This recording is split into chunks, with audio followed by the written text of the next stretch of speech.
girlfriend is vegan. Sorry, I don't know why I'm telling you that. I assume she's already told you. Are there any vegans in? We got vegans in the house? There's one over there. What's your name, my vegan friend? Erica. Well, Erica. Very nice to have you here, Erica. No, I'm not going to make jokes about vegan food. I think it would be tasteless. Please welcome Jimmy Carr. Well, nice to be back on the project. Thank you. So nice to see you again, Jimmy. You are returning to Australia next year. Those vegan jokes will go down pretty well in the land of the Barbie.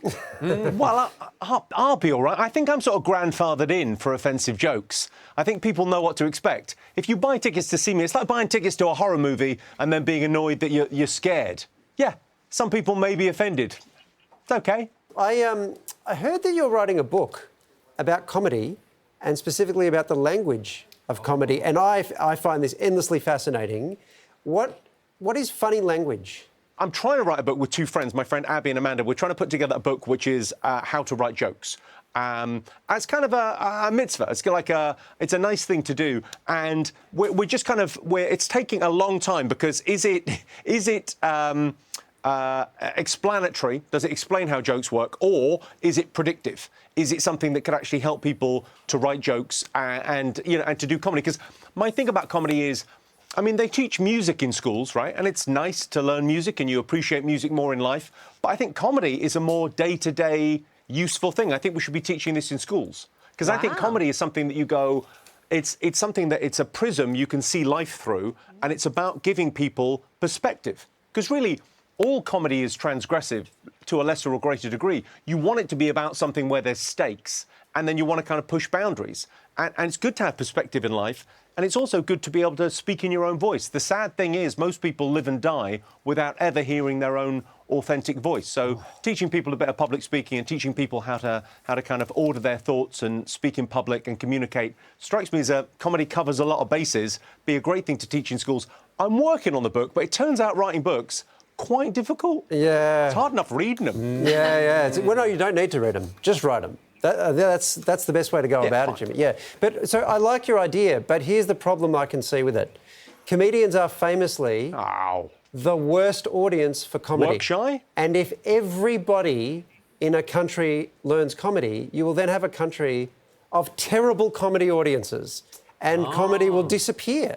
I don't know if that's true. Really? I mean, I'm very lucky in that there's a coterie of comedians that I work with. Someone the other day called it the Cat's Countdown Cinematic Universe. So I get to work with these incredible comics. We've just done a new show called Last One Laughing, where it's kind of all of us together. I'm hosting, but they're all in a room and they're trying not to laugh. Is that a form of comedic torture, Jimmy, to be stuck in a room full of comedians and not be able to laugh?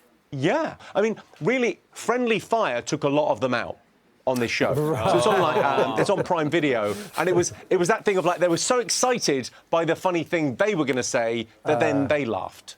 I wasn't allowed to compete in the show because my laugh is I've got an innie.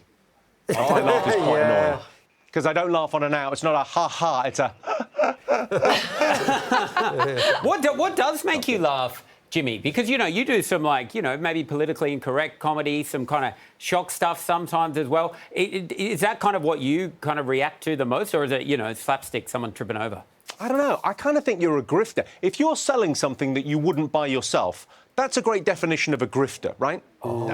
My sense of humour is what I do live on stage, and I treat the audience like they're my friends at a party, and I'm trying to make them laugh. And I don't bother trying to go, they won't get that or they won't understand that. What I've learned through doing this for like 25 years, people get it. People know when you're being serious for a minute on stage, and they know when you're joking, and they're laughing at the wrong thing because they know what the right thing is. And that's why that kind of the edgy stuff is what appeals to me. I've got quite a dark sense of humour. But when you think about what the purpose of humour is, like why have a dark sense of humour?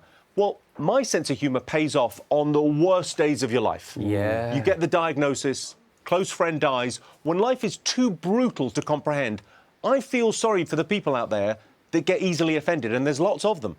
Because they've just got to white-knuckle it through the worst days of their life.